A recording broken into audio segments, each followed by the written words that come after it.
저는 요즘에 산청 송덕사에서 지내고 있는데요.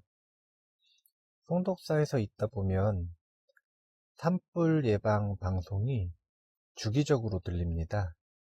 마을을 돌아다니면서 차가 방송을 하더라고요. 아무래도 큰 산불도 나고 해서 그러는지 더 신경이 쓰이더라고요. 불은 정말로 자나깨나 조심해야 하는 것입니다. 그렇죠? 그런데 불을 조심한다라고 하는 것이 불이 난 다음에 조심해야 되는 것일까요? 아니면 불이 나기 전에 조심해야 되는 것일까요?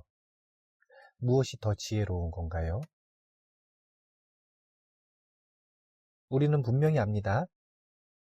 가능하다면 불이 나기 전에 예방할 수 있다면 그것이 불을 조심하는 가장 지혜로운 길이라는 것을요. 인간의 감정 중에서는 이 불을 닮아 있는 감정이 있습니다. 그것은 바로 분노인데, 그렇기 때문에 이 분노를 한문으로 쓸 때는 화라고 하는 한 글자로 표현을 하죠. 우리는 마찬가지로 이 분노를 자나깨나 조심해야 합니다. 우리가 분노를 조심하지 못해서 분노의 불길이 타오르기 시작할 때 우리의 삶과 관계 그리고 행복이 전부 다 타버리기 때문입니다. 불이라고 하는 것을 잘 보면은 세 가지 조건이 갖추어질 때 일어납니다. 그냥 안 일어나요. 첫 번째는 발압점 이상의 온도, 두 번째는 산소, 그리고 세 번째는 탈 것입니다. 이 세 가지가 갖추어질 때 불은 일어나죠. 마찬가지로 분노 역시 세 가지 조건이 있어야만 점점 발전하게 되는데, 그 세 가지라고 하는 건 첫 번째는 희망대로 되지 않는 불만, 두 번째는 생각과 걱정으로 흔들린 마음, 불안, 그리고 세 번째는 자신의 이 고통과 불편함이 무엇으로부터 오는지 진정한 원인을 모르는 어리석음, 즉 불만과 불안과 어리석음이 있어야만 분노는 다스려지고 꺼지는 것이 아니라 발전하고 사고를 치게 만드는 거죠. 만약 우리가 분노를 다스리고 싶으면 이미 불난 다음에 사후 처리를 하는 것이 아니라 분노의 조건에 해당되는 마음들이 발견되면 그 마음을 잘 다스리려고 노력을 해야 돼요. 이미 분노가 일어났다라고 하는 건 사실은 이미 불난 거잖아요. 그렇기 때문에 분노를 조심하고 싶으면 분노에 주목을 해야 되는 게 아니라 우리는 불만과 그리고 불안이라고 하는 마음에 주목을 해야만 분노를 예방할 수가 있고, 그래야만 창피할 일이 적어지고 삶의 손해도 적어지고, 그리고 가장 지혜롭게 분노를 다스리는 방법이 되는 거죠.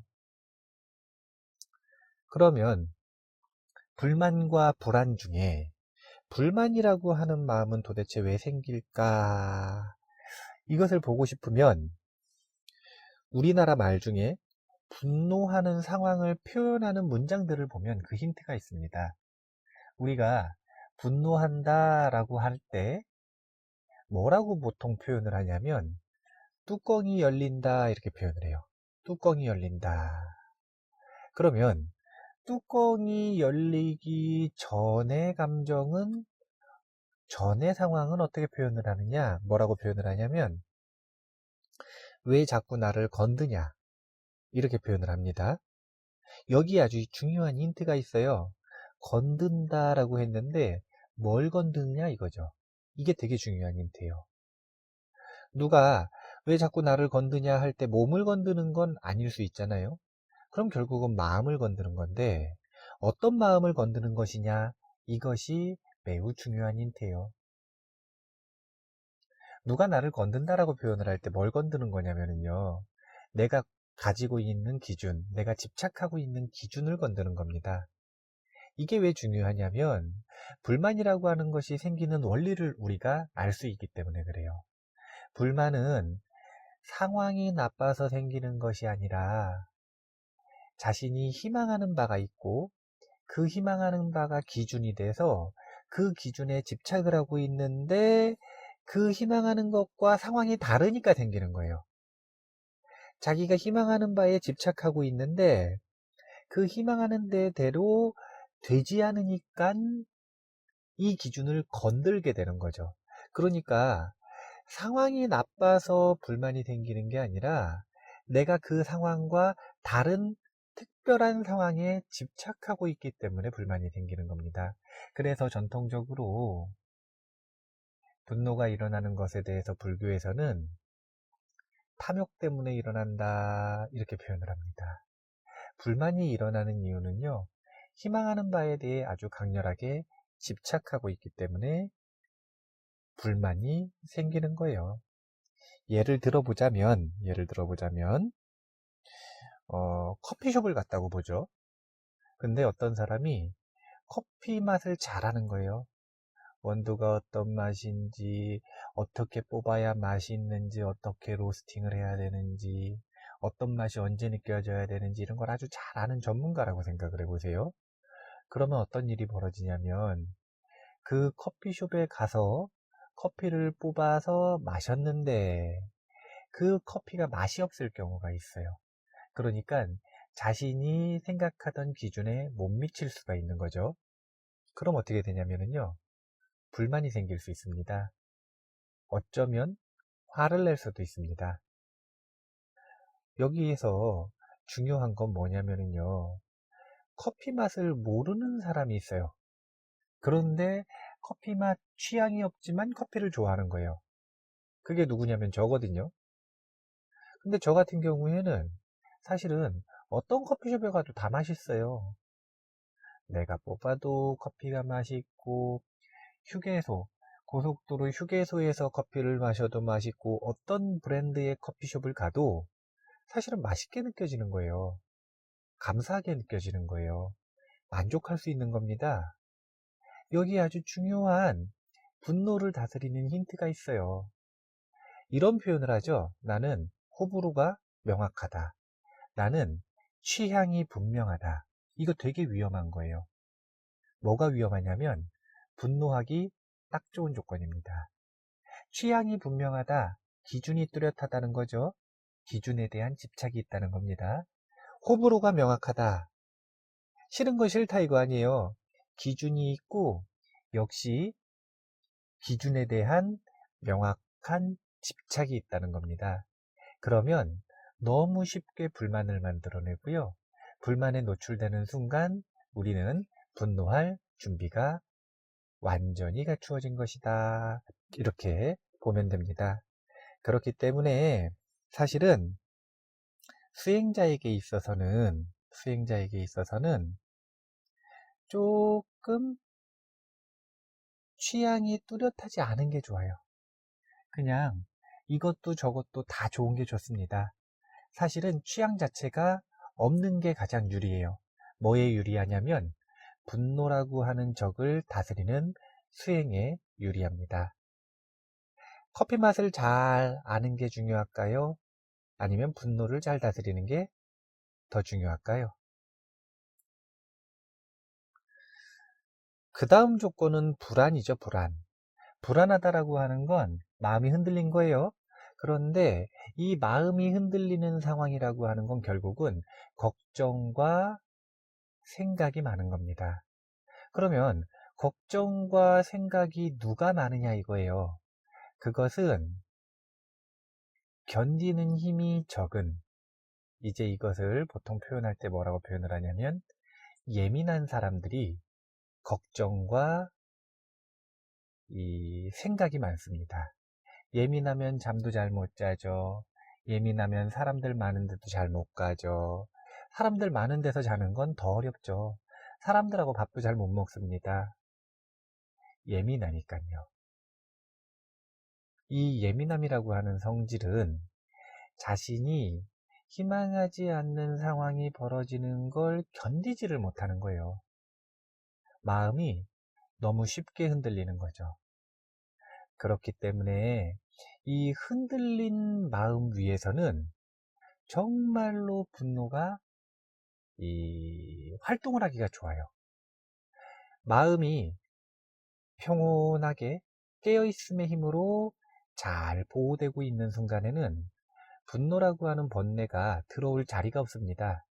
왜냐하면 그곳에는 깨어있음이라고 하는 지혜의 힘이 있기 때문에. 하지만 마음이 흔들리는 순간 분노가 칼춤을 출 수 있는 최고의 무대가 만들어지는 거예요. 그래서 만약에 내가 마음이 불안하다, 가슴이 흔들흔들한다, 뭔가 지금 이 흥분을 했거나 뭔가 생각이 많거나 뭔가 지금 마음이 불안하다 싶으면 곧바로 분노를 다스리고자 하는 이들은 그 마음을 안정시키기 위해 노력해야 돼요. 그리고 장기적으로는 조금 예민한 성격을 둔감하게 좀 바꿀 필요가 있습니다. 오히려 잘 고통이나 불만족스러운 상황들에 대해서 잘 인지를 못하는 게 훨씬 나아요. 그게 훨씬 난 겁니다. 뭐에 낫냐면 분노를 다스리는 데 훨씬 유리한 조건이라는 거죠. 불만과 불안이라고 하는 마음이 갖추어지면 분노가 완벽히 일어날 수 있는 조건을 갖춘 거예요. 이제 분노는 힘을 얻을 수 있는 기회를 얻었습니다. 그러면 언제든지 나의 목과 그리고 내 주변 사람들의 목을 쳐버릴 수 있는 아주 위험한 상황에 우리는 놓이는 거죠. 아주 위험한 상황에. 우리는 분노를 다스리고 싶으면 분노를 쳐다봐서는 안 돼요. 그건 이미 늦었다 이거예요. 그건 이미 늦은 거예요. 물론 이미 늦었다 그래서 해결해야 되는 게 없는 건 아닙니다. 이미 분노를 했으면 자기가 분노해서 잘못했으면 참회를 통해서 자기 자신을 용서해야 되고, 내가 다른 누군가에게 분노했다면 그 사람을 용서하는 연습을 우리는 분명히 해야 됩니다. 그래야만 마음이 편해지니까요. 그래야만 행복해질 수 있으니까요. 이건 필수예요. 그런데 이왕이면 더 지혜로운 방법이라고 하는 것은 다른 게 아니라 분노를 쳐다보지 말고 마음이 불만으로 가득해질 때, 마음이 불안해질 때를 주목하자는 거예요. 그리고 그런 순간을 캐치할 수 있으면 최고고, 만약에 그렇지 못하다면 장기적으로 자신의 성격이나 습관을 좀 바꿀 필요가 있는데, 그게 뭐냐면 불만을 좀 덜 가지려면 취향이 적어지고 호불호가 좀 불명확해져야 돼요. 취향이 없어져야 됩니다. 그리고 예민하기보다는 조금 둔감해져야 돼요. 그래서 조금 바보같이 견딜 줄 알아야 돼요. 견딜 줄 알아야 돼요. 제가 분노에 대한 강의, 법회를 할 때 많은 분들이 그런 질문을 해요. 사회생활을 하다가 보면 너무 취향이 없거나, 그러니까 다 이것도 좋고 저것도 좋고 이런 태도를 가지고 있거나, 또는 너무 둔감해서 잘 견디면 사람들이 우습게 본다 그러대요. 바보처럼 알아서. 그래서 과연 이래도 되겠는가, 저 사람들처럼 조금 불만도 갖고, 그러니까 취향도 좀 명확해지고 좀 예민하게 굴어야 되는 거 아닌가, 그게 똑똑해 보이는 거 아닌가, 이런 의문을 갖는데, 저는 다시 묻고 싶어요. 남들에게 똑똑해 보이는 게 중요한가요? 아니면 자기가 행복한 게 중요한가요? 남들에게 똑똑해 보이려다가 불만과 불안의 조건을 갖추어서 분노하기 딱 좋은 이미 분노할 준비가 되어 있는 그런 마음가짐을 연습하고 싶으세요? 그것은 수행자에게 있어서 최악의 선택입니다. 수행자는 반드시 열반을 성취하겠다라고 하는 초점이 맞아야 되고요. 이 초점이 맞으려면 그 열반으로 나아가는 첫걸음인 분노를 다스리는 것을 최우선 과제로 생각할 필요가 있어요. 분노를 잘 다스리고 잘 조절하는 이 수행의 마음에 자신의 삶의 우선순위가 맞추어질 때 우리가 더욱 수행자답게 더욱 열반의 길로 강렬하게 나아갈 수 있는 삶의 준비가 되는 겁니다. 너무 호불호를 뚜렷이 하지 마세요. 똑똑해 보이지 않아도 돼요. 너무 예민하게 굴지 마세요. 그거 분노하기 참 좋은 조건이고 생각만 많아지고 그리고 행복에 별로 도움이 안 됩니다. 행복한 게 중요한가? 남들에게 똑똑해 보이는 게 중요한가? 저 같으면 차라리 바보처럼 살래요. 조금 바보 같아 보여도 행복에 유리하다면 바보처럼 사는 것을 선택을 하는 걸 저는 개인적으로 권장합니다. 아이고,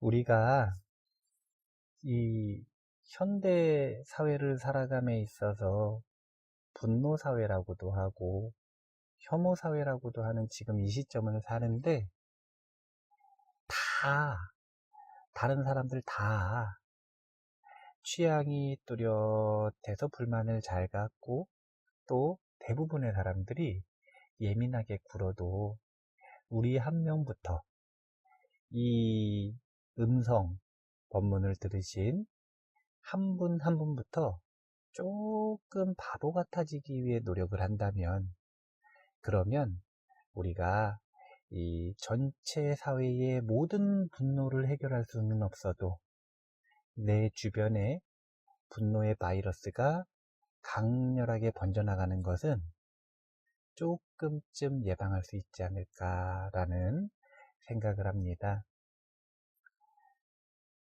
오늘 중요한 내용은 이겁니다. 분노는 일어난 다음에 끄는 것보다 예방하는 게 중요하다는 거예요. 그리고 예방하는 방법은 분노를 다스리기 위해 분노에 초점을 맞추지 마시고요. 불안과 불만이라고 하는 마음에 주목할 필요가 있다는 것. 그리고 그것을 해결하기 위해 장기적으로는 조금 호불호를 불명확하게 하실 필요가 있다는 것.